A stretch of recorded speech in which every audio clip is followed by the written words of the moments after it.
I never believed in fate until the night I scribbled 2 words on a stranger's napkin, and everything I thought I knew about survival shattered.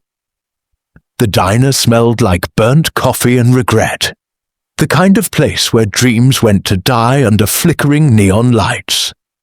I'd been working double shifts for 3 weeks straight, my feet screaming in protest with every step across the cracked linoleum floor.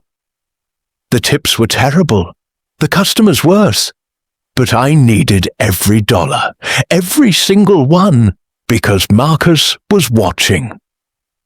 He sat at the corner booth near the kitchen, the same booth he always chose when he came to check on me, as he called it. His eyes followed my every movement, dark and possessive, tracking me like I was prey he'd already caught, but hadn't decided how to consume yet. 6 months ago, I'd thought his attention was love. Now I knew it was a cage with invisible bars, tightening inch by inch until I couldn't breathe. The bruise on my ribs throbbed as I reached for the coffee pot. I'd covered it well, long sleeves, careful movements, a smile that didn't reach my eyes. No one looked at waitresses closely enough to see the cracks anyway. "Table 6 needs you," Dolly called from behind the counter, her voice cutting through the ambient noise of clinking dishes and low conversation. I glanced toward the booth she indicated and felt the air shift. He sat alone, filling the cracked vinyl seat with the kind of presence that made everything else in the room fade to background noise. Dark suit, perfectly tailored, the kind that cost more than my entire year's rent. Black hair swept back from a face that could have been carved from marble. Sharp jaw, high cheekbones, lips that looked cruel even in repose. But it was his eyes that stopped me cold. Grey, storm cloud grey, and focused entirely on me. Not the way Marcus looked at me, like ownership. This was different, assessing, calculating. Like he could see through every layer I'd carefully constructed, and was deciding whether I was worth his time. I grabbed my order pad and forced my legs to move.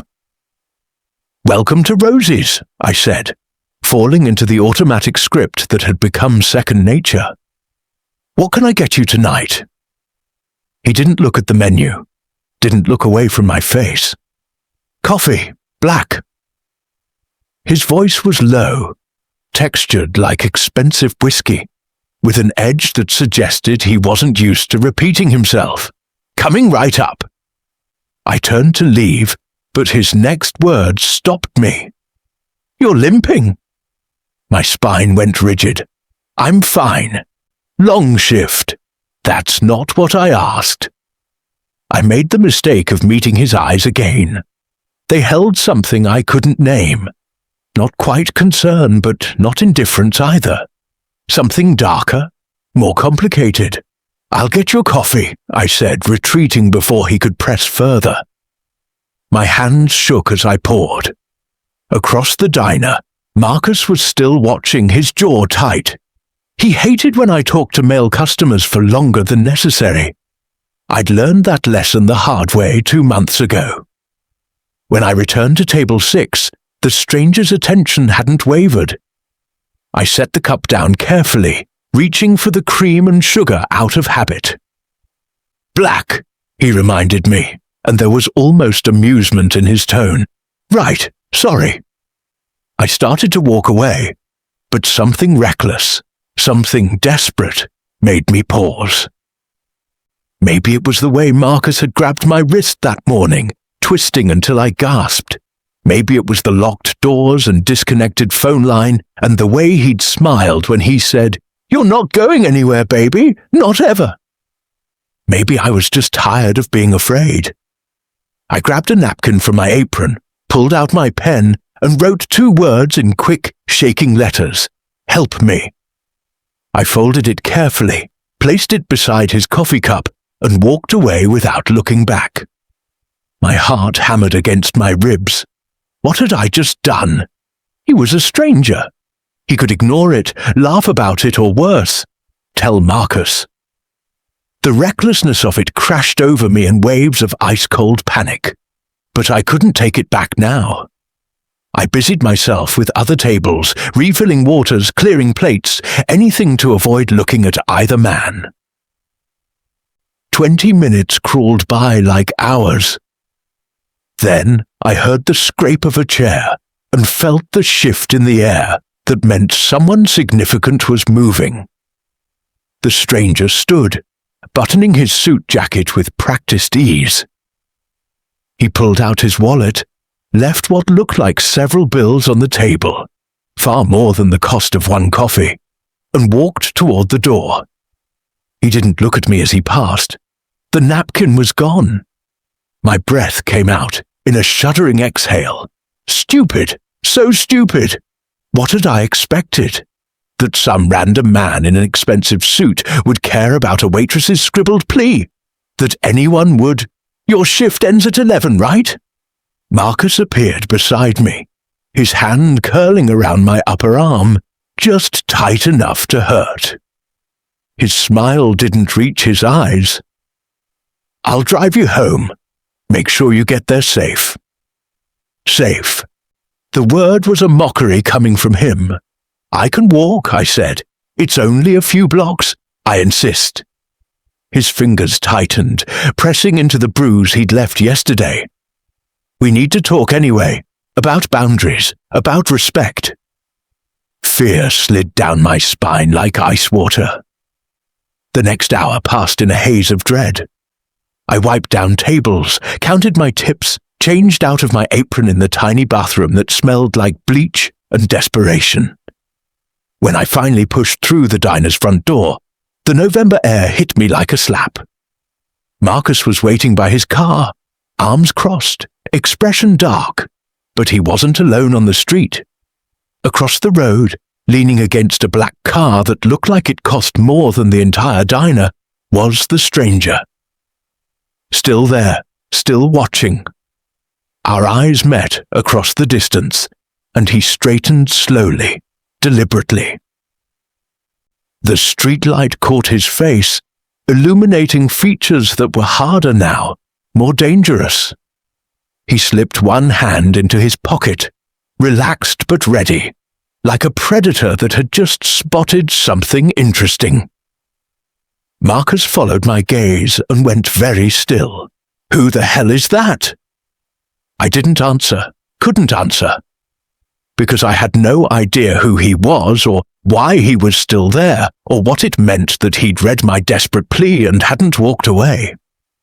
The stranger's lips curved into something that wasn't quite a smile. Then he nodded once. A small, deliberate gesture meant only for me. And I understood. He'd waited. "Get in the car, Lena," Marcus said, his voice dropping to that dangerous register that meant violence was coming. "Now!" But across the street the stranger opened his car door, the movement unhurried, expectant. Like he was giving me a choice Marcus had spent months making sure I didn't have. 2 men, 2 cars, 2 completely different kinds of danger. And I had approximately 5 seconds to decide which one would destroy me. My feet moved before my brain could catch up. I ran, not toward Marcus's car with its dented passenger door and the smell of his cologne that had become synonymous with fear. Not back into the diner where Dolly would ask questions I couldn't answer. I ran across the street, my worn sneakers slapping against wet pavement, toward the stranger who had absolutely no reason to help me and every reason to walk away. "Lena!" Marcus's roar split the night. "Don't you fucking dare!" I heard his footsteps behind me, heavy and fast, and then I was at the black car, yanking open the passenger door with trembling hands. The stranger's eyes met mine. "Get in!" I dove inside. The leather seat was soft, expensive, nothing like the torn upholstery of Marcus's decade-old sedan. The door slammed shut, and the locks clicked with a finality that felt like either salvation or the worst mistake of my life. Marcus reached the car just as the engine roared to life. His fist slammed against my window, his face contorted with rage. "You're dead! You hear me? Dead!" The stranger, my stranger now I supposed, shifted into gear with practiced ease. His voice was calm, almost bored. "Touch the car again, and you lose the hand." It wasn't a threat. It was a statement of fact, delivered with such cold certainty that even Marcus hesitated. His eyes darted from me to the driver, recognition flickering across his features. Fear, actual fear. I'd never seen Marcus afraid of anything. "You don't know who you're messing with," Marcus said, but his voice had lost its edge. The stranger smiled then, and it was the most terrifying thing I'd ever seen. Sharp and predatory, full of dark promise. "Actually, I do. Marcus Webb, small-time dealer. 3 assault charges that mysteriously disappeared. You like hitting women because it makes you feel powerful." He leaned slightly toward the window, and I felt the temperature in the car drop. "I eat men like you for breakfast." Then we were moving, pulling away from the curb with a speed that pressed me back against the seat. I watched through the side mirror as Marcus stood frozen on the sidewalk, growing smaller and smaller until he disappeared entirely. The silence in the car was deafening. My hands wouldn't stop shaking. Adrenaline surged through my veins, making my skin feel too tight, my breath coming in short gasps. What had I done?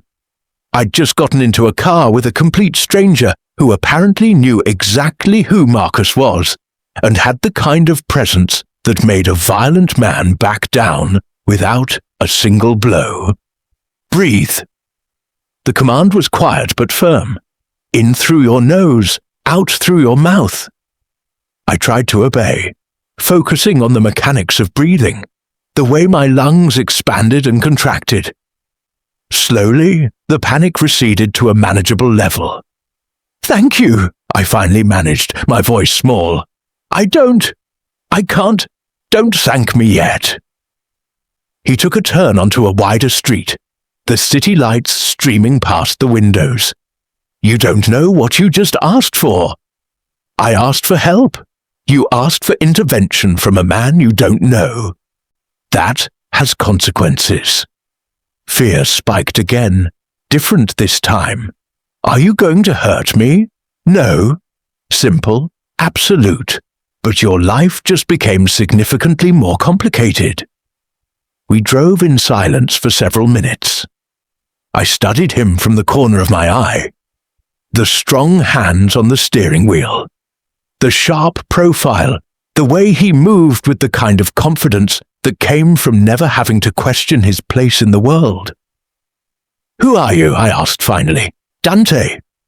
He didn't offer a last name. "And you're Lena, 24. Been working at that diner for 8 months. Dating Marcus Webb for 6, though I suspect dating is a generous term for what he's been doing to you." Ice flooded my veins. "How do you—" "I make it my business to know things." He glanced at me briefly, those grey eyes unreadable. "Especially when someone hands me a note asking for help." "You could have ignored it." "I could have." He turned onto a street I didn't recognize, buildings growing taller and more expensive around us. "I didn't." "Why?" For a long moment, he didn't answer then, because I know what it looks like when someone's drowning, and I know what happens when no one throws them a rope. There was something in his voice, a shadow of old pain, carefully controlled but not quite hidden. It made him feel suddenly, startlingly human. "Where are we going?" I asked. "Somewhere safe. Marcus knows where you live. He has a key." Shame burned through me. He basically moved in 3 months ago." Dante's jaw tightened, the only visible sign of emotion. "Then you're not going back there. Not tonight. Not until he understands the new reality. What new reality? He pulled into an underground parking garage, the kind that required a keycard and had security cameras every 10 feet. The one where you're under my protection. He touches you again, he dies. Simple. The casual way he said it, like he was discussing the weather, should have terrified me. Maybe it did, but there was also something else, something warm and dangerous, unfurling in my chest. Relief. For the first time in months, someone had drawn a line in the sand and said, "This far, no further." The car stopped in front of an elevator with polished steel doors. Dante killed the engine and turned to face me fully. "I need to be clear about something, Lena. You walk through those doors, you're entering my world. It's not a kind world. It's not a safe world. But it's a world where men like Marcus don't touch what's mine." "I'm not yours," I said. But it came out weaker than intended. His eyes held mine, storm grey and infinite. "Not yet." The words hung between us, heavy with implication. My heart hammered against my ribs, and I couldn't tell if it was fear or something far more dangerous. "Last chance," he said quietly. "I can give you money, set you up somewhere new. You never have to see me again." I thought about my empty apartment with Marcus's things scattered everywhere, like territorial markers. Thought about the bruises on my ribs, my arms, the ones on my soul that didn't show. Thought about 6 months of feeling small and worthless and trapped. Then I thought about the way Dante had looked at Marcus, like he was nothing, less than nothing. "I don't want money," I said. "I want to feel safe." Something flickered in his eyes. Approval, maybe, or recognition. "Then come with me."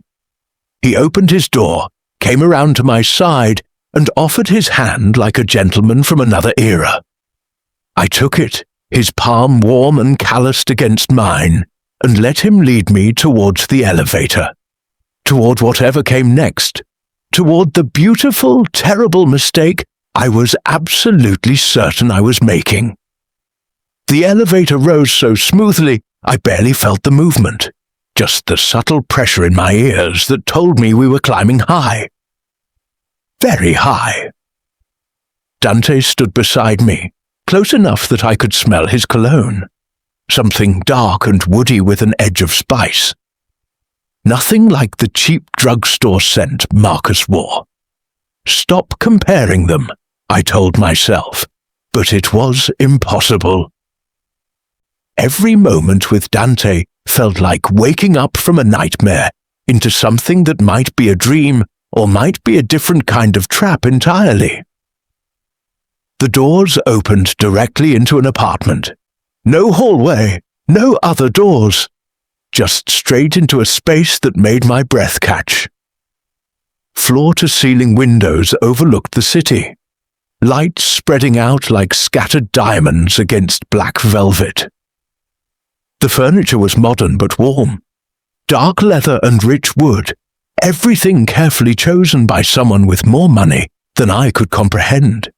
Original art hung on the walls, the kind I'd only seen in museums.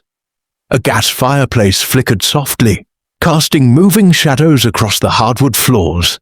I couldn't find words. Home! Dante moved past me, shrugging out of his suit jacket and draping it over a chair. He rolled up his sleeves, exposing forearms that were corded with muscle and decorated with ink. Intricate designs I couldn't quite make out in the low light. Kitchen's through there. Bathroom down that hall. Guest room is the second door on the right. Guest room. The specification felt important somehow, like he was drawing boundaries I hadn't known I needed. I stood awkwardly in the entrance, still clutching my purse. Everything in me screamed that I didn't belong here, in this beautiful space with this dangerous man who'd somehow decided I was worth saving. "Sit," Dante said, gesturing to the couch. "You look like you're about to collapse." I was. The adrenaline was wearing off, leaving behind bone-deep exhaustion and the beginning of a headache. I lowered myself onto the leather sofa, sinking into softness that felt almost obscene after years of second-hand furniture. Dante disappeared into the kitchen. I heard cabinets opening, the clink of glass. He returned with 2 tumblers of amber liquid, offering me one. "I don't usually drink," I said. "Tonight, you do."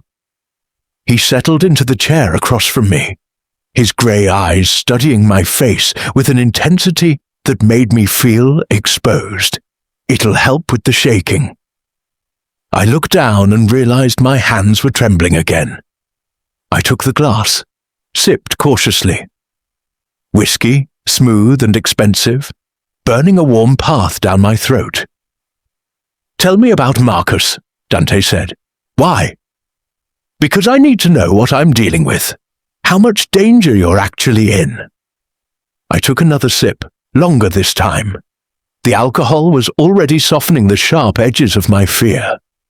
We met at a bar. He seemed charming, attentive. I'd just lost my job at the library, was barely making rent. He offered to help. "And you let him?"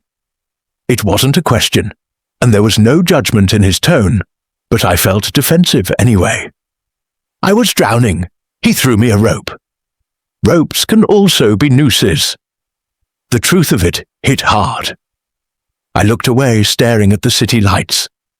It was good at first. Then he started showing up at work unannounced, checking my phone, getting angry if I talked to other men, even customers. Little things that I told myself were just because he cared. "When did he first hit you?" The question was so direct, so unflinching, that I flinched. 3 months ago. I wanted to visit my sister in Portland. He said no. I went anyway. When I came back, I touched my ribs unconsciously. He said if I ever left again without permission, it would be worse. Dante's expression didn't change, but something dark and cold moved behind his eyes. Permission. He said relationships were about compromise. Relationships are about respect. What he was doing was imprisonment. He drained his whiskey, set the glass down with controlled precision. "Does he have family? People who'll come looking when he realizes you're gone?" "A brother, Tommy. I searched for the right word. Worse, more violent. He's been in prison twice. For assault, armed robbery." Dante nodded slowly, processing. "They'll come for you. Men like that don't let go easily. Their egos can't handle it." Fear spiked through me. Maybe I should leave the city. Go to my sister's. Running won't work. Marcus knows about your sister, doesn't he? I nodded miserably. Then that's the first place he'll look. And men like Tommy know people in other cities. You run, you'll just be alone when they find you. He leaned forward, elbows on his knees, his gaze holding mine. "But stay here, under my protection, and they'll think twice." "Why would they be afraid of you?" The question came out barely above a whisper.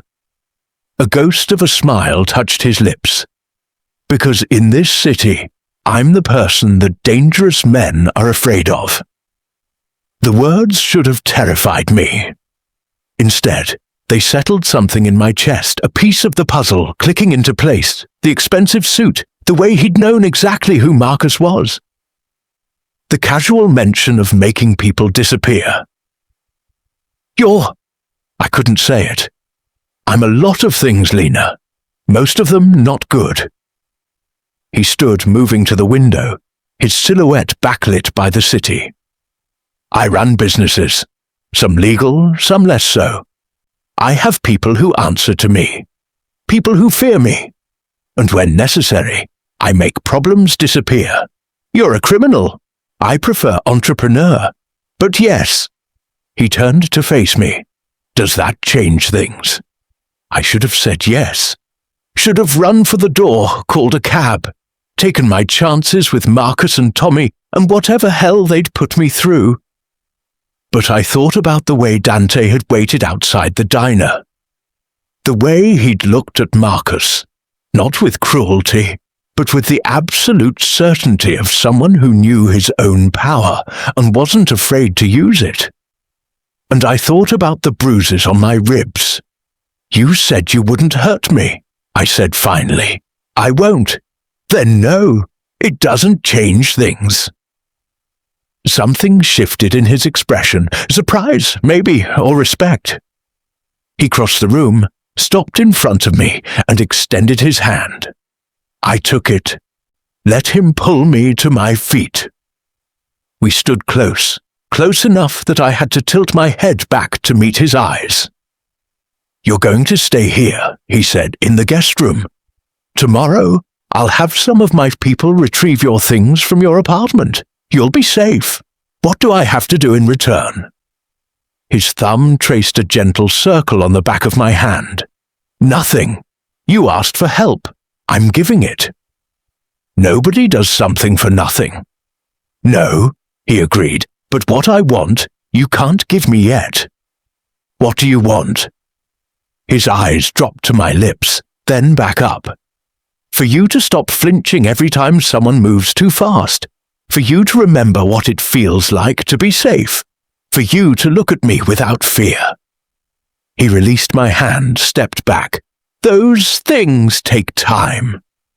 I stood there, heart pounding, as he turned and walked toward what I assumed was his bedroom. "Dante?" He paused, glanced back. "Thank you for waiting outside, for everything."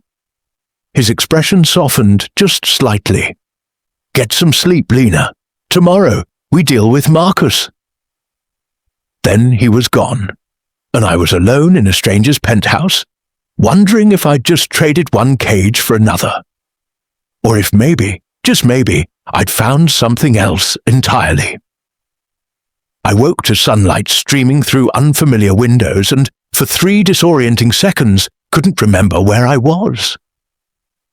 Then it crashed back. The napkin, the car, Dante's penthouse perched high above the city like an eagle's nest. I sat up in the guest bed, which was more comfortable than any bed I'd ever slept in, and tried to process the fact that my life had completely derailed in the space of 12 hours.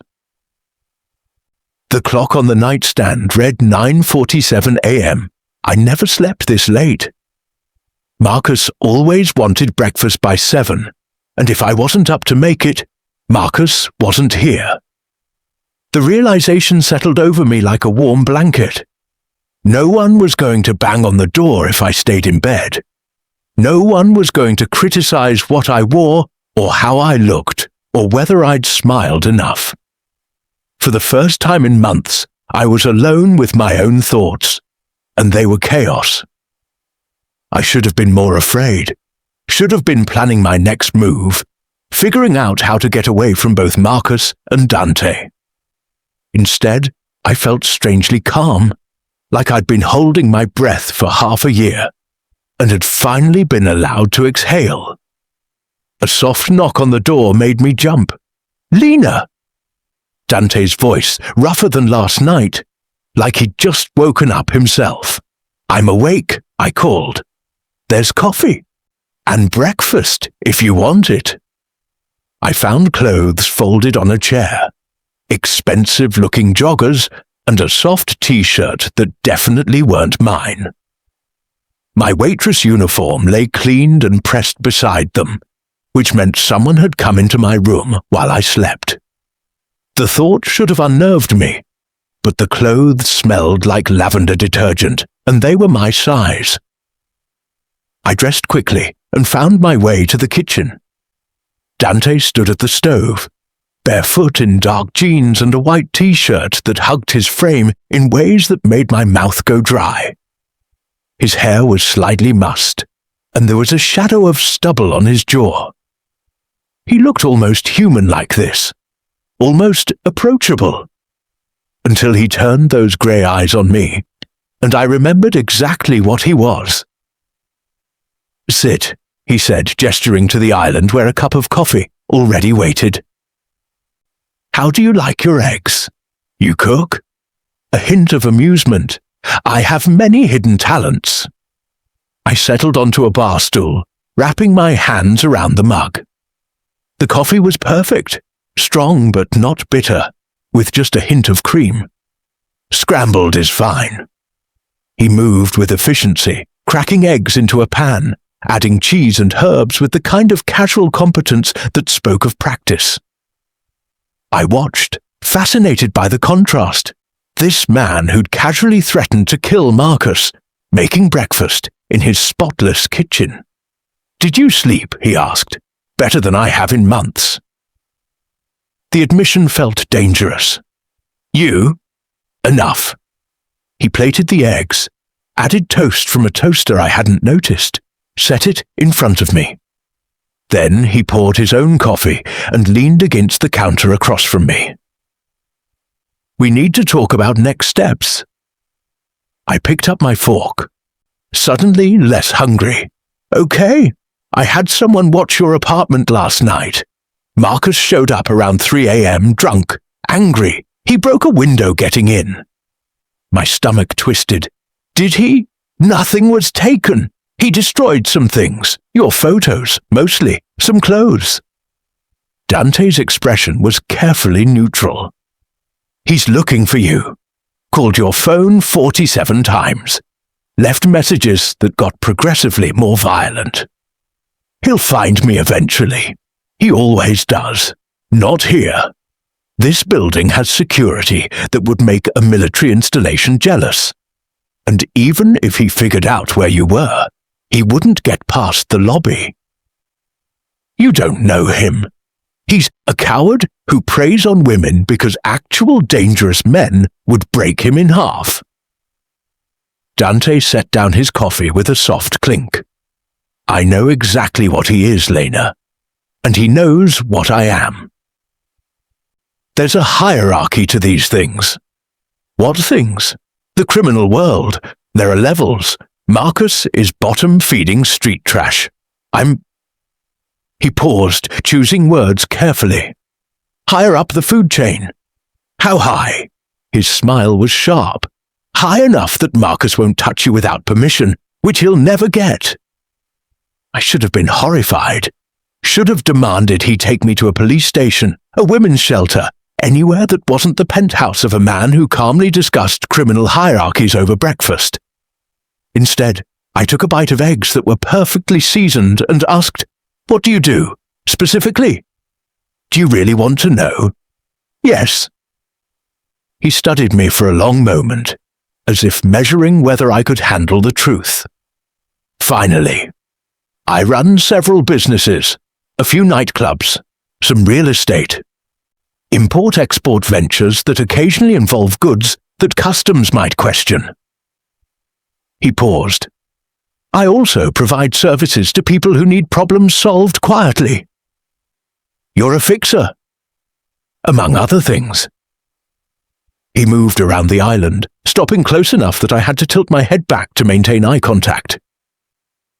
I'm telling you this because you deserve to know what kind of man you asked for help. I'm not a good person, Lena. I've done things that would give you nightmares.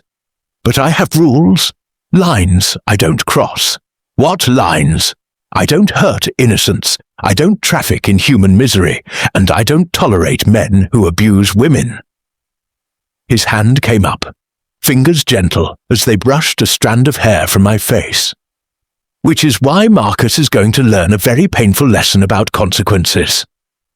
I should have flinched away from his touch. Instead, I found myself leaning into it, starved for gentleness after months of violence. What kind of lesson? I whispered. The kind that makes him understand you're not his anymore, that you never were. His thumb traced my cheekbone, feather-light.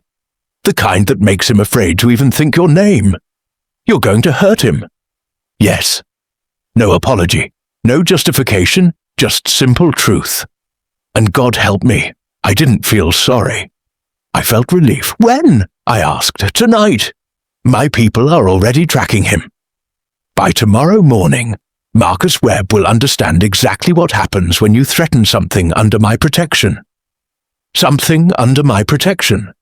Not someone, something. The distinction should have bothered me more than it did. Dante? My voice came out smaller than intended. What happens after? After Marcus learns his lesson? Do I just stay here, live in your guest room? His eyes darkened, heat flickering in their depths. That depends. On what? On whether you want to stay. The air between us felt electric, charged with possibility and danger in equal measure. His hand still cupped my face, and I realized with a start that I'd stopped flinching at unexpected touches. At least from him. I don't know what I want, I admitted. Everything's happening so fast. Then we take it slow. He stepped back, breaking the contact, and I immediately missed his warmth. Finish your breakfast, then we'll get your things, and tonight we make sure Marcus never bothers you again. He walked away, leaving me alone with my eggs and coffee, and the terrifying realization that I was already beginning to trust him, which was either the smartest thing I'd ever done, or the most catastrophically stupid. The black SUV that pulled up to my apartment building looked like it cost more than the entire structure. 2 men flanked Dante as we exited, both tall, both radiating the same controlled violence that seemed to be a job requirement in his world. He'd introduced them simply as Enzo and Matteo, and neither had smiled. "Stay close," Dante said, his hands settling on the small of my back as we approached the entrance. The building looked shabbier in daylight, paint peeling and trash collecting in the corners. I'd stopped seeing it months ago, the way you stop noticing anything when it becomes routine misery. Now, with Dante beside me in his expensive suit, the contrast was almost painful. My apartment was on the 3rd floor. The broken window Marcus had smashed through was already boarded up. Dante's people? Probably. The door hung slightly crooked on its hinges. "He kicked it in," I said unnecessarily. Dante's jaw tightened. "Enzo, Matteo, sweep first." The 2 men entered, moving with practiced efficiency. I heard doors opening, the scrape of furniture being checked. After a moment, Enzo reappeared. Clear. I stepped inside and felt my heart sink. Marcus had destroyed everything. The couch was slashed, stuffing spilling out like guts. Picture frames were shattered, photos torn, mostly of me, my face scratched out with what looked like a knife. The kitchen was worse, every dish broken, food dumped on the floor, the refrigerator door hanging open. "Jesus," I whispered. Dante's expression could have been carved from ice. This is what men like him do when they lose control. They destroy. I moved through the wreckage toward my bedroom, almost afraid of what I'd find. The door was closed, which seemed strange given Marcus's rampage. I pushed it open and froze. Someone had been in here, but not Marcus. The room was untouched, bed made, clothes still in the dresser, everything exactly as I'd left it. On the nightstand sat a single black rose in a crystal vase, and beside it a note in elegant handwriting. "Nothing of yours will be touched except by your choice." I picked up the card with trembling fingers. "Did you do this?" Dante appeared in the doorway. "I sent someone to secure your personal space before we arrived. Marcus broke in through the living room window. He never made it this far. Why? Because destroying your things isn't just about anger. It's about violation, taking away your sense of safety in your own space." His eyes held mine. "I won't let him take anything else from you." Something warm and dangerous unfurled in my chest. I set the card down carefully, suddenly overwhelmed by the intimacy of the gesture. A crime lord had protected my bedroom like it was something sacred. "Pack what you want to keep," Dante said quietly. Enzo will bring boxes." It didn't take long. I didn't have much that mattered. Some clothes, a few books, the jewelry box my mother had left me. Photos I'd managed to salvage from the living room carnage. Everything fit in 3 boxes and 1 suitcase.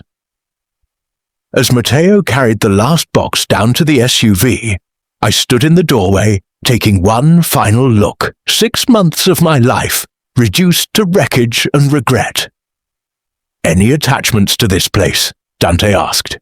"No." "Good." He pulled out his phone, typed something quickly.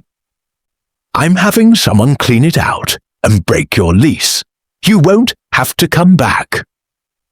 "I can't afford to break the lease. There's a penalty. Already handled." I wanted to argue, to insist I could take care of myself, but the truth was I couldn't. Marcus had made sure of that, controlling my money, my choices, my life. And now Dante was doing the same thing, just differently. "I don't want to owe you," I said. "You don't." He guided me toward the stairs, his hand warm against my back. "Consider it an investment." "In what?" "Your freedom, which will be much more valuable to both of us than whatever your landlord was gouging you for." We were halfway down the stairs when I heard the voice that made ice flood my veins. "There you are, baby." Marcus stood in the building's entrance, blocking our path. He looked terrible, eyes bloodshot, clothes rumpled, a wild edge to his expression that meant he was either drunk or high or both. And behind him, filling the narrow hallway, was Tommy. Marcus's brother was bigger, meaner, with prison tattoos crawling up his neck and a smile that promised pain. "Heard you made a new friend," Tommy said, his eyes on Dante. "That's disrespectful, Lena. Very disrespectful." Enzo and Matteo materialized from behind us, flanking Dante. The stairwell suddenly felt very small, very dangerous. "Walk away," Dante said, his voice quiet but absolute. "Both of you, while you still can." Marcus laughed, high and jagged. "You think you scare me? You think some rich boy in a suit is going to—" He didn't finish the sentence. Dante moved faster than I'd thought possible, closing the distance and slamming Marcus against the wall with enough force to crack plaster. His forearm pressed against Marcus's throat, cutting off air. "Let me be very clear," Dante said, his voice conversational despite the violence. "Lena is under my protection. That means she's untouchable. You look at her wrong, I'll take your eyes. You speak her name, I'll take your tongue. You even think about her." He pressed harder, Marcus's face turning red. "I'll make you wish you'd never been born." "Fuck you!" Tommy started forward, but Enzo's gun appeared so smoothly it was like magic, pressing against Tommy's temple. "Don't," Enzo advised. Everything froze. The only sound was Marcus's labored breathing and the distant hum of traffic. Dante leaned closer to Marcus, his voice dropping to a whisper I could barely hear. "I know about the warehouse on 5th Street. I know about the product you've been cutting with fentanyl. I know about the money you owe the Italians on the East Side." He paused. "I could solve all your problems with one phone call, or I could make them infinitely worse." He released Marcus, who collapsed to his knees, gasping. "Stay away from her," Dante said. "This is your only warning." He turned, took my hand and walked past them as if they were nothing. Furniture, obstacles to step around. Enzo and Matteo backed down the stairs after us, weapons still drawn but relaxed. We were in the SUV and pulling away before I found my voice. "You knew where they'd be," I said. "You were expecting them." Dante glanced at me, something dark and satisfied in his expression. I wanted Marcus to see, to understand what it means that you're mine now. I'm not, you are.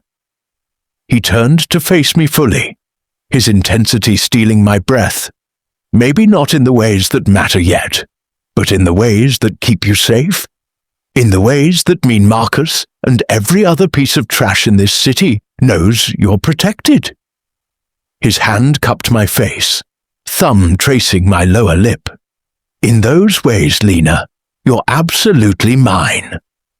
I should have pulled away, should have demanded he let me go, find my own path, make my own choices. Instead, I whispered, "Okay," and watched something fierce and possessive flare in his eyes. Something that promised I'd just crossed a line I could never uncross. We didn't go back to the penthouse.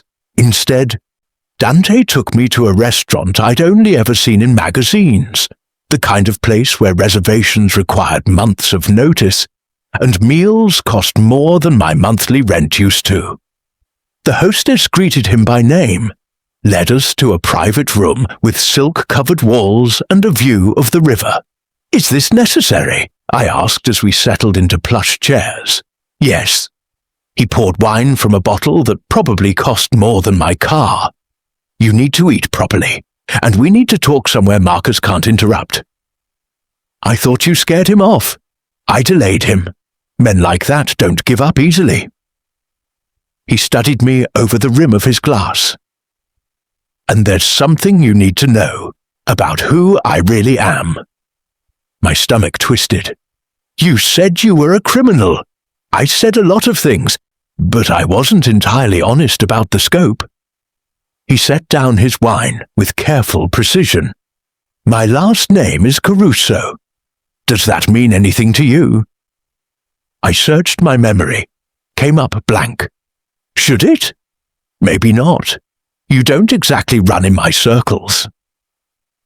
He leaned back, and for the first time since I'd met him, he looked almost uncertain. "My family has been in this city for 4 generations. We control most of the organized crime on the east side. Clubs, gambling, protection, some less legal import-export businesses. When people talk about the families that run this city, they mean families like mine." The words settled over me like cold water. "You're Mafia." Yes, I should have stood up, should have run. But I just sat there, processing. When you said you were high up the food chain, I'm at the top, or I will be, once my father steps down.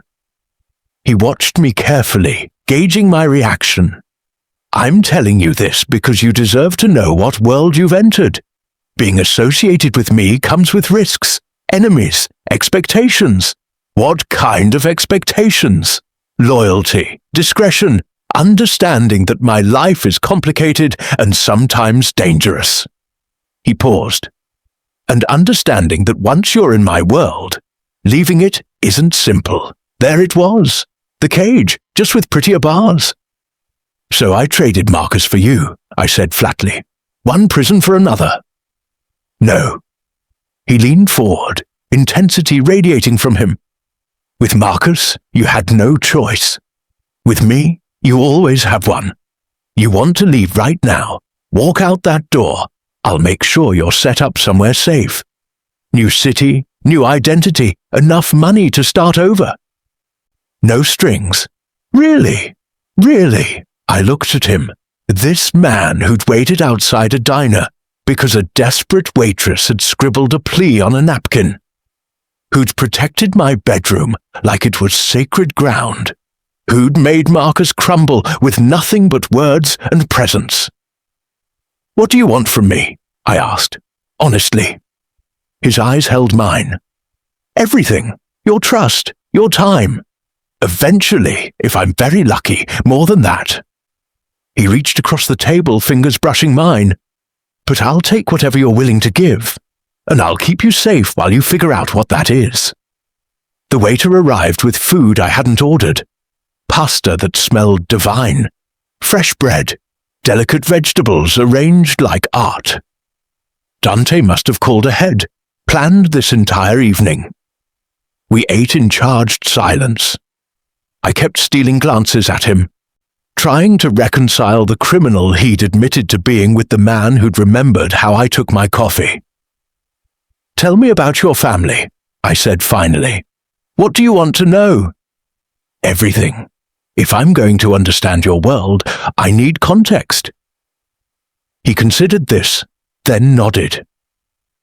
"My grandfather came from Sicily in the 50s, started with protection rackets, moved into other businesses, built an empire from nothing. My father expanded it, made it more sophisticated, less street violence, more corporate maneuvering." He paused. "I'm the heir, being groomed to take over when he retires." "Do you want that? The responsibility? Does it matter? It's my legacy, my duty." But something flickered in his eyes. Doubt, maybe, or weariness. Sometimes I wonder what it would be like to just be normal, run a legitimate business, not have to check for car bombs every morning. Car bombs? A dry smile. "It's happened twice. Hazard of the job."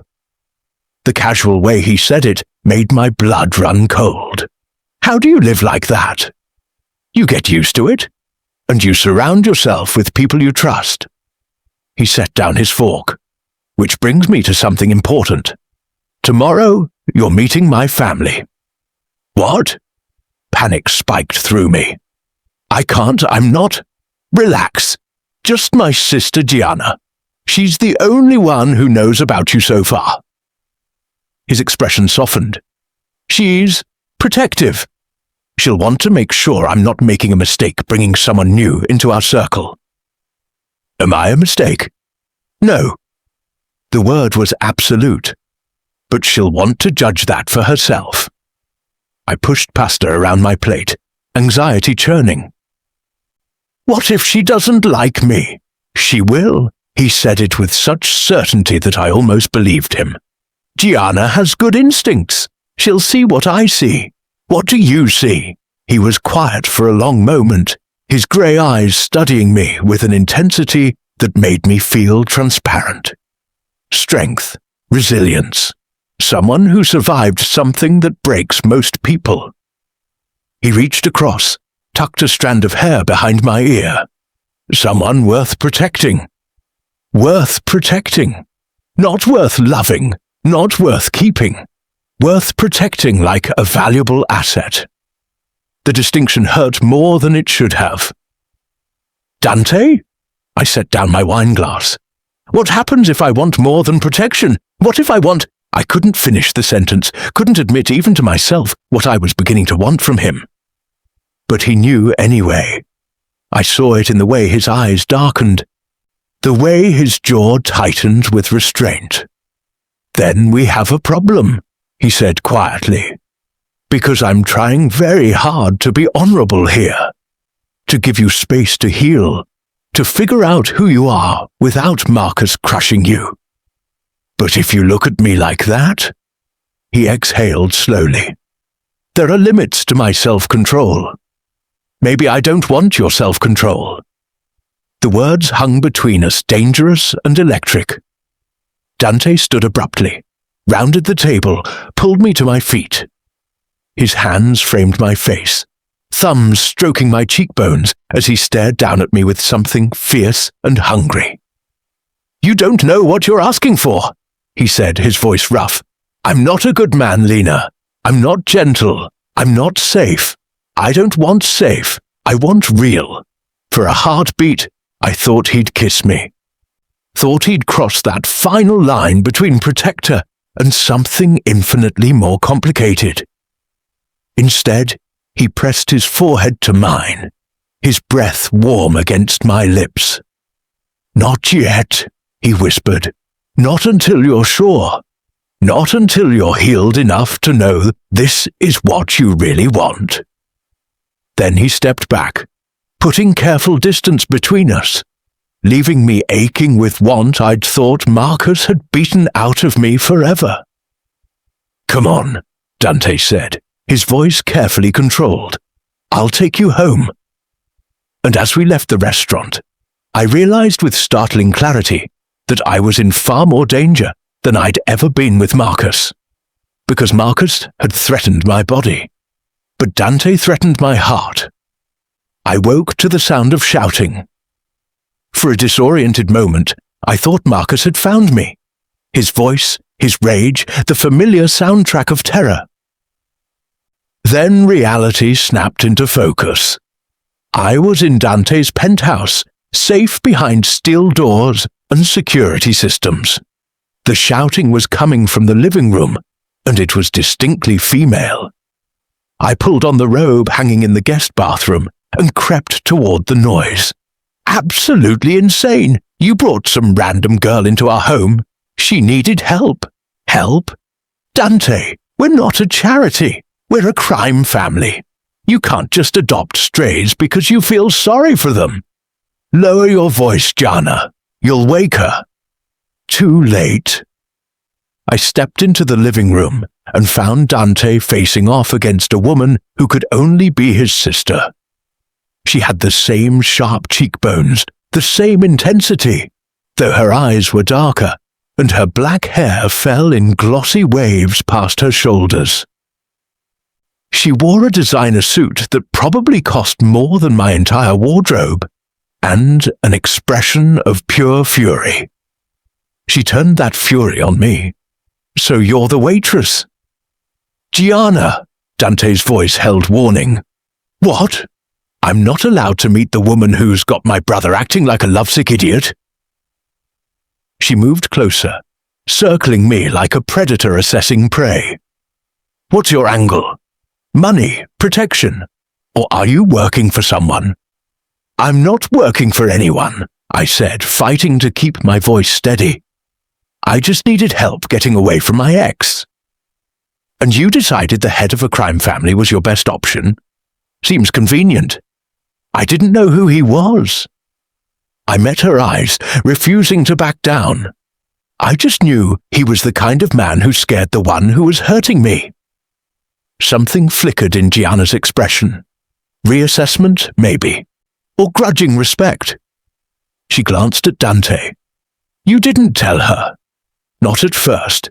And when you did, she stayed. Gianna's attention returned to me, sharp and calculating. Why? I thought about lying, giving her the answer she wanted to hear. Instead, I told the truth, because I'm tired of being afraid, and because your brother is the first person in 6 months who's treated me like I'm worth something. The silence stretched. Then, unexpectedly, Gianna smiled. A real smile, not the predatory one from before. Okay, I can work with that. Work with what? Dante asked, suspicious. Her. She's not stupid, she's not scheming, and she's got spine. Gianna settled onto the couch, suddenly relaxed. But if you're going to be with my brother, you need to understand some things. I'm not, I started. Please, I saw how he looks at you. And how you look at him when you think no one's watching. She waved a dismissive hand. So, let me be clear about what you're signing up for. Our family has enemies. People who'd love to hurt Dante by hurting someone he cares about. If you stay, you become a target. I understand. Do you? Because it's not just abstract danger. It's real, violent, irreversible. Her eyes held mine. 2 years ago, a rival family kidnapped the girlfriend of one of our associates. They sent her back in pieces. Ice flooded my veins. Dante moved closer, his hand settling on my shoulder, anchor and comfort. That won't happen, he said quietly. You can't guarantee that. Gianna's expression was serious now, almost gentle. I'm not trying to scare you, Lena. I'm trying to make sure you know what this life costs. Because once you're in, there's no clean exit. I thought about Marcus, about the bruises and broken dishes, and the way he'd erased pieces of me until I barely recognized myself. Then I thought about Dante, about the way he'd protected my bedroom and made Marcus crumble and looked at me like I was precious. I'm already in, I said. Marcus won't stop looking for me. Whether I'm with Dante or not, I'm already a target. Smart girl. Gianna stood, smoothed her suit. Okay, here's what's going to happen. Starting today, you learn to protect yourself. I'm talking self-defense, weapons training, situational awareness, everything you need to not be a liability. I can't. You can and you will. Because I'm not watching my brother fall apart because someone grabbed you at a grocery store. She pulled out her phone. I'll set you up with our instructor. Rocco's good. Discreet. He'll have you combat ready in a few weeks. Gianna, Dante said, don't you think you should have consulted me before bringing her into our world? She arched an eyebrow. I'm doing damage control. You're welcome.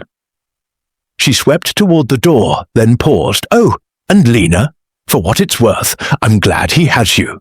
He's been alone too long. Just try not to get killed, okay? I hate planning funerals. Then she was gone, leaving silence in her wake. I'm sorry, Dante said. She's terrifying, protective. He turned me to face him, his hands gentle on my shoulders. Everything she said is true.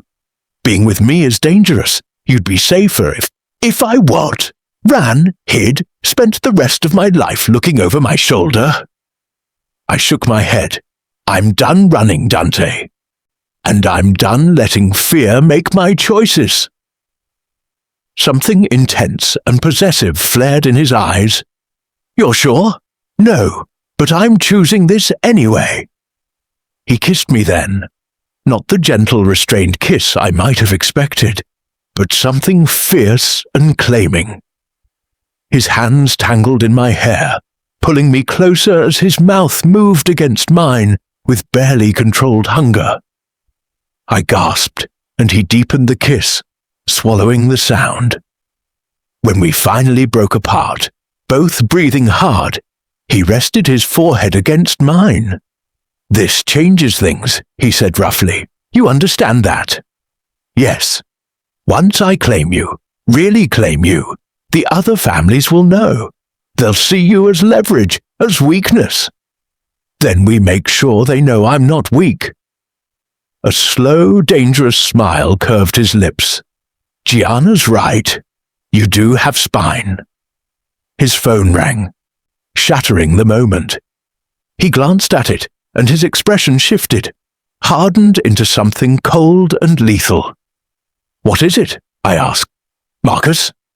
He answered the call, putting it on speaker. You've got 30 seconds before I hang up. Marcus's voice came through slurred and manic. You think you can threaten me? You think I'm afraid of some... 20 seconds. I'm coming for her. Tonight. Tomorrow. Doesn't matter how many guards you have, or how high up your building is, she's mine, and I'm taking her back.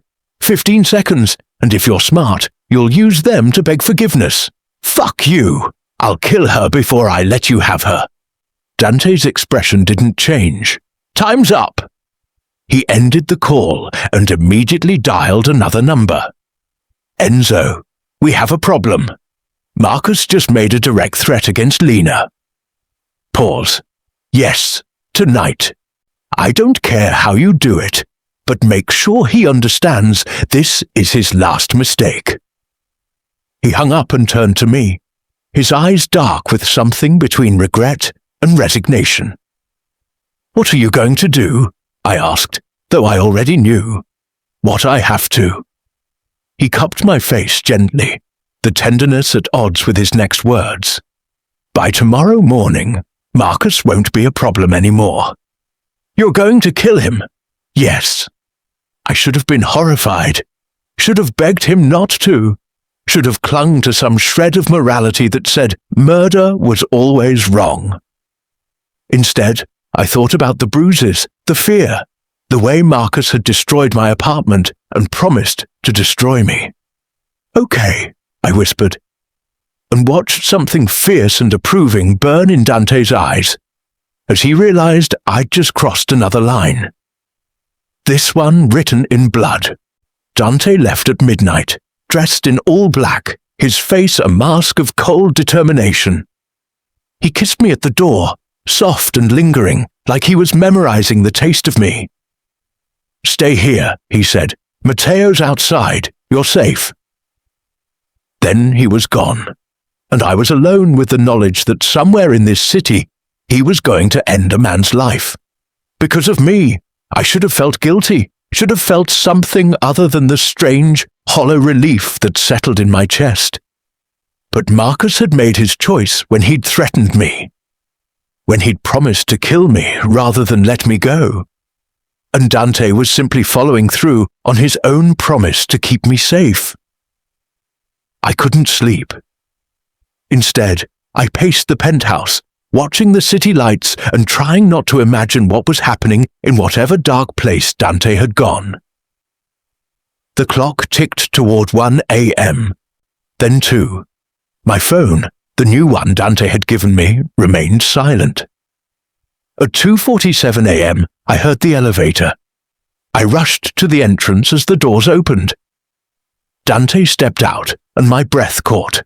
Blood, not much, just a few spatters on his shirt, but enough. His knuckles were torn, and there was a cold emptiness in his eyes that made him look like a stranger. "Is it done?" I asked. Yes, that was all. No details, no justification. Just simple confirmation that Marcus was gone from this world. I moved toward him, and he held up a hand. "Don't, not until I've cleaned up." "Dante, I need you to understand what I am, Lena, what I'm capable of." His voice was rough, strained. "I just killed a man with my bare hands because he threatened you. I didn't hesitate, didn't feel remorse. That's who you're choosing." I closed the distance between us and took his damaged hands in mine, studying the torn knuckles, the blood, some his, some not. Then I met his eyes. "I know exactly who you are," I said quietly, "and I'm still here." Something cracked in his expression, the cold mask splintering to reveal the man underneath. He pulled me against him, holding me so tightly I could barely breathe, his face buried in my hair.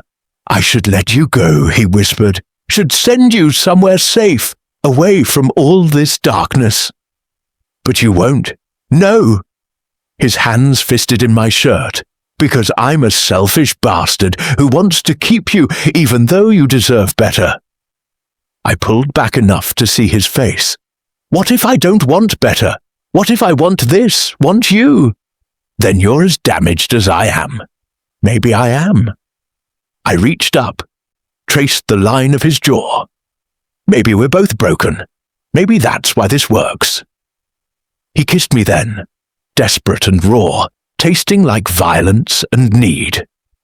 His hands roamed my body, not gentle but not rough either, like he was relearning the shape of me.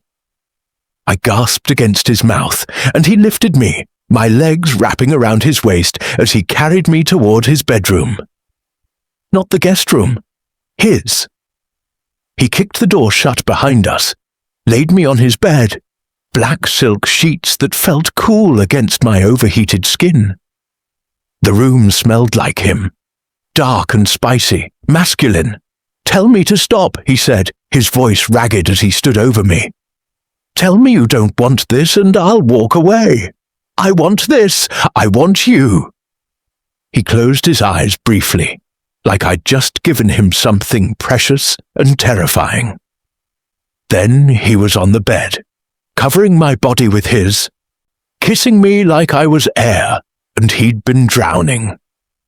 We shed clothes between kisses, my sleep shirt and shorts, his blood-spattered shirt, everything between us disappearing until it was just skin against skin, heat and need and months of loneliness burning away in the space between heartbeats.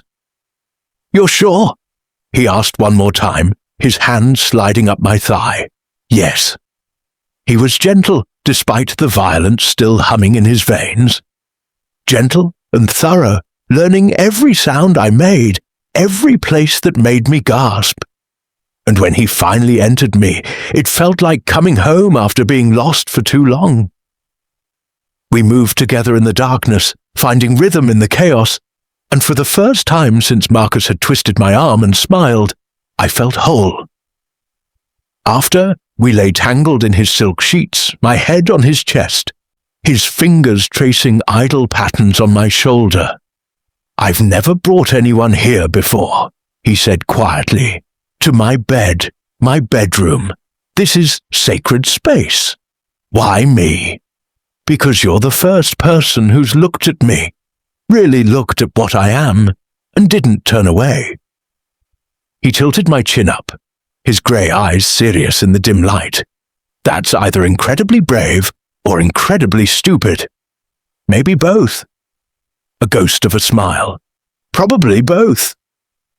His phone buzzed on the nightstand. He glanced at it, and his expression shifted. "What?" I asked. "Tommy, Marcus's brother." He showed me the screen, a text message with a photo attached. The photo showed the entrance to Dante's building. "He knows you're here." Fear spiked through me. "He's coming for revenge." Yes. Dante sat up, already reaching for his phone to make calls. "But he's not smart like Marcus wasn't smart. He's making noise, trying to intimidate. That means we have time to prepare." "Prepare how?" He turned to look at me, and the expression on his face was pure predator. "We end this tonight. Tommy, his crew, anyone who might come after you. We cut off every head of this particular hydra before it grows back. That's a lot of people. I have a lot of resources." He kissed me quickly, then stood, already pulling on clothes. "Stay here. Lock the bedroom door. I'll have Enzo and 3 others stationed outside." "Where are you going?" "To have a conversation with Tommy. One that ends with him understanding you're completely off limits." He strapped on a shoulder holster I hadn't known he owned, checked the weapon with practiced ease. "This will be over by morning. Dante." I wrapped the sheet around myself, went to him. "Be careful." "I'm always careful." He kissed me again, deeper this time. "And I always come back. Remember that." Then he was gone, and I was alone again in his bed, surrounded by his scent and the echoes of what we'd just shared. I should have been afraid, should have been second-guessing every choice that had led me here. Instead, I felt strangely calm, because I'd finally stopped being a victim. I'd chosen a man who was dangerous and dark and absolutely lethal when protecting what was his. And I'd become what was his. The thing about falling, I realized, was that at some point you stopped trying to catch yourself. You just let gravity take you where it wanted, and trusted that either you'd land safely, or you'd burn up so beautifully on the way down that it wouldn't matter. The war lasted 3 days. I knew it had started when Dante didn't come back at dawn like he'd promised. When Enzo appeared instead, grim-faced and silent, stationing himself and 4 others throughout the penthouse like human shields. "Where is he?" I demanded. "Handling business." Enzo's expression gave nothing away. "He'll be back when it's done." "Is he hurt?" "No." But something in the way Enzo said, it made me think he was lying. I spent the first day pacing, checking my phone obsessively, jumping at every sound. Gianna appeared around noon with food I couldn't eat, and a hard expression that matched her brother's. "This is bad," she said without preamble. "Tommy has more connections than we thought. He reached out to the Volkov family, Russians on the north side. They've wanted an excuse to move on our territory for months. So this is bigger than just revenge for Marcus. Everything's bigger than it looks on the surface. That's how this world works." She poured herself wine, offered me some. I shook my head. "Tommy made you the excuse, but the Volkovs were always going to make a move. Dante's just forcing them to do it now, on his terms. People are going to die. People were always going to die. At least this way, Dante controls the narrative. She studied me over her glass. How are you holding up? I'm terrified. Good. Fear keeps you sharp. She set down her wine. Come on, we're not spending the day waiting around for news. She took me to a private gun range in the basement of a building I suspected Dante owned. Rocco was waiting, a mountain of a man with kind eyes and hands that could probably snap me in half. Gianna says you need to learn to shoot, he said in a voice like gravel. I've never held a gun. Then today you learn. He was patient and thorough, teaching me about safety, stance, breathing. By the end of the first hour, I could hit the target more often than not. By the end of the second, I almost felt competent. Not bad, Rocco said, you're a natural. Or desperate. In this life, same thing. Gianna took me to dinner at a restaurant that cleared out when we arrived. Dante's influence, probably. We ate in silence until she finally said, He's never been like this about anyone before. You know that, right? Like what? Reckless. He's starting a war over you. That's not strategic. That's emotional. She leaned back, studying me. I need to know you're worth it. I don't know if I am. Honest answer. I appreciate that. She smiled slightly. But he thinks you are. And Dante's instincts are usually good. Usually? Well, there was that incident with the Colombian cartel, but we don't talk about that. Despite everything, I almost laughed. The second day, news filtered in. 2 of Tommy's crew found dead in an alley. A Volkov warehouse burned to the ground. A message spray-painted on the Russian family's social club, touch what's mine, lose everything. Dante's work, clearly, brutal and efficient. I still hadn't seen him. On the third day, Gianna's phone rang while we were having breakfast. She answered, listened, and her expression shifted into something fierce and satisfied. It's over, she said. Tommy's dead. The Volkovs have agreed to a ceasefire. Dante's coming home.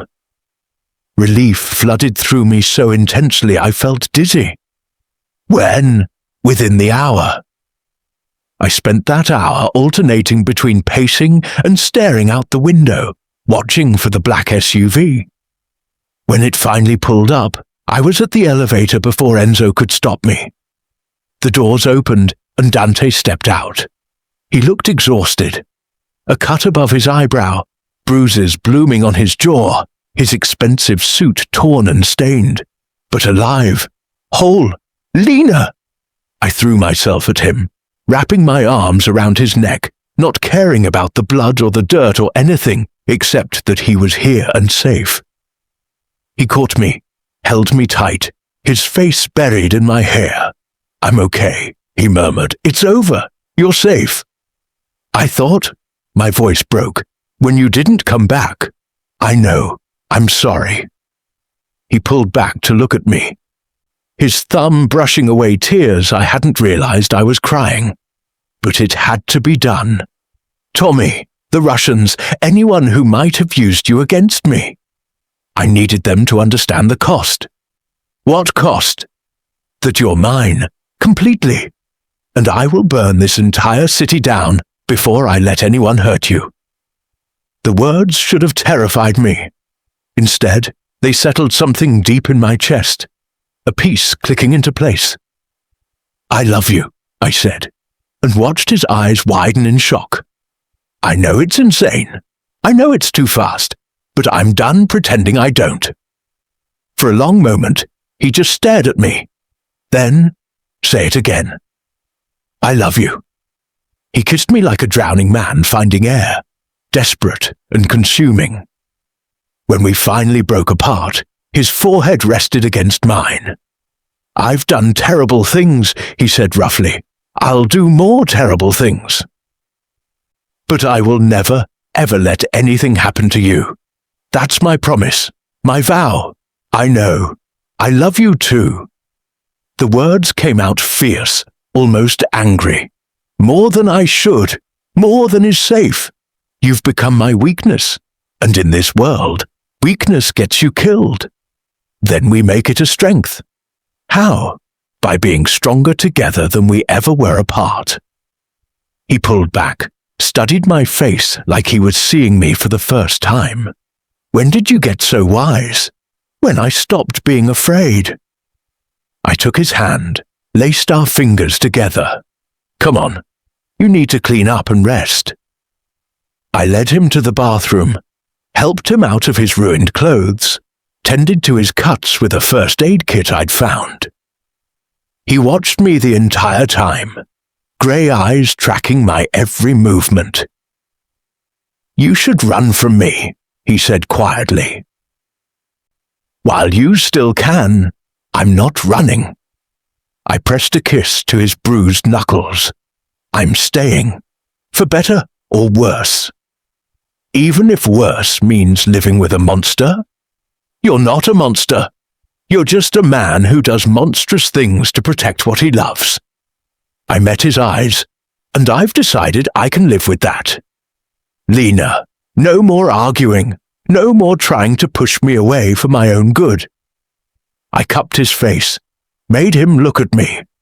I choose this. I choose you, every dark, dangerous, beautiful part of you. Something broke in his expression, the last wall crumbling. He pulled me into the shower with him, both of us still half-dressed, and kissed me under the spray until I couldn't remember why I'd ever been afraid. We made love against the tile wall, slow and intense, and when he whispered my name like a prayer, I knew with absolute certainty that I'd never leave this man, that I'd chosen my cage and decided it was freedom. 6 months later, I stood in Dante's study, looking out at the city that had become my kingdom. So much had changed. I barely recognized the terrified waitress who'd written "help me" on a napkin and hoped a stranger would care. That girl felt like a ghost, someone I'd been in another life. The woman I'd become was harder, sharper.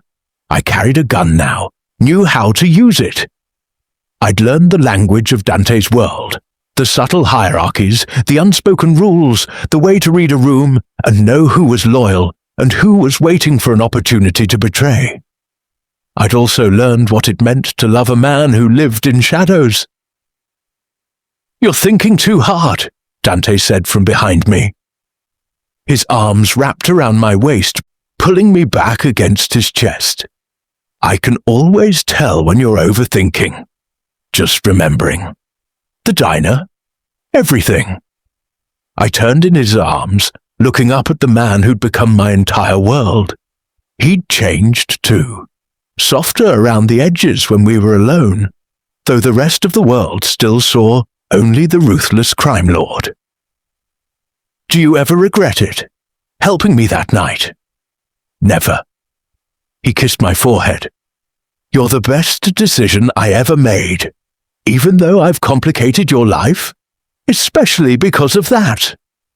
His smile was crooked, almost boyish. I was bored before you. Everything was business, strategy, maintaining power.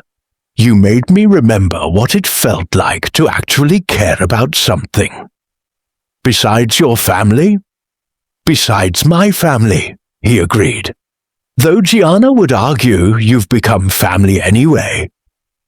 It was true. Gianna and I had grown close over the months.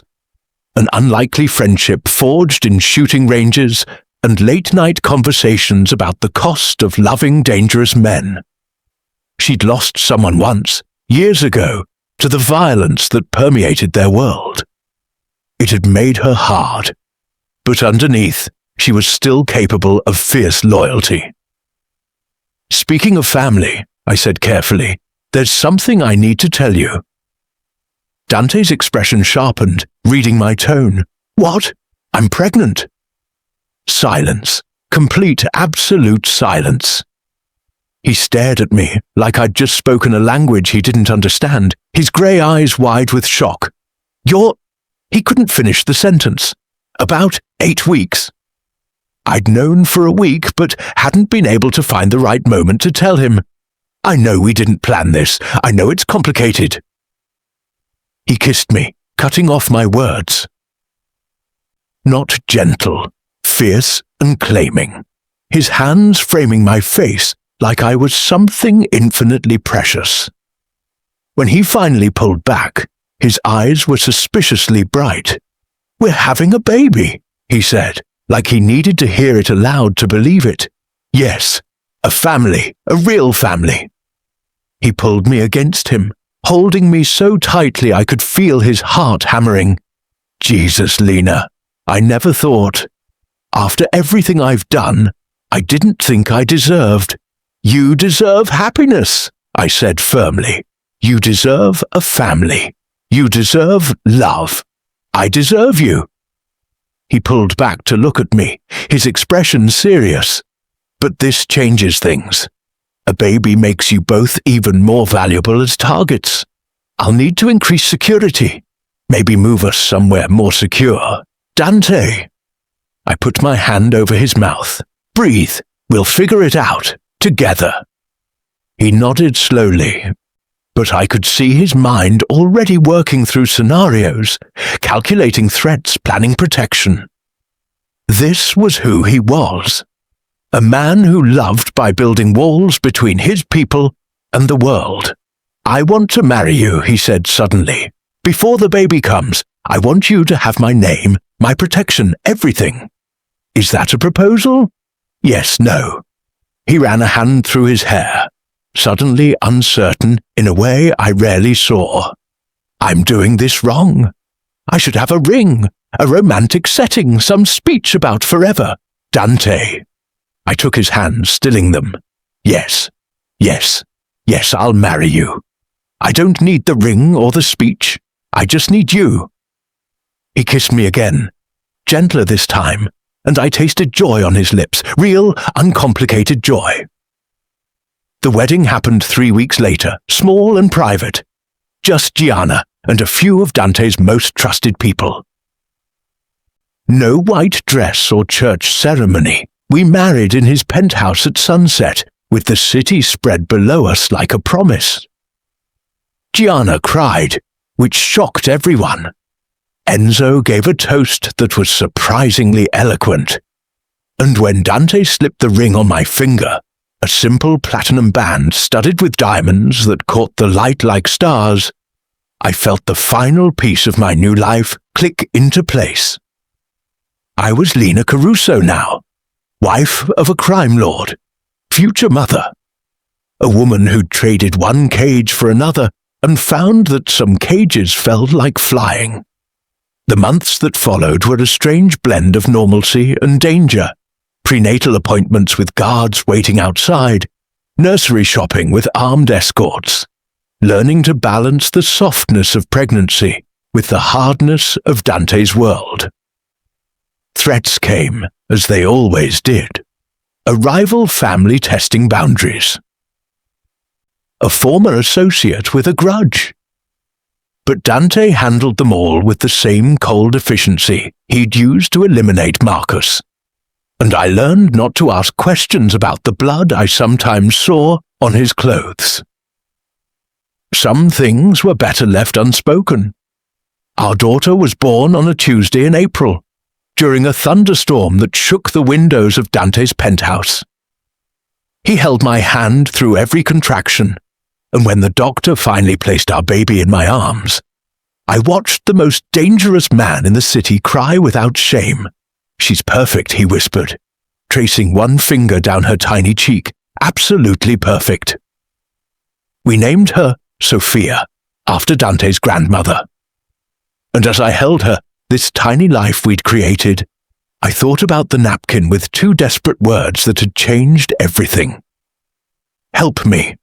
I'd asked for rescue and found something infinitely more complicated. A love that was dark and dangerous and absolutely consuming.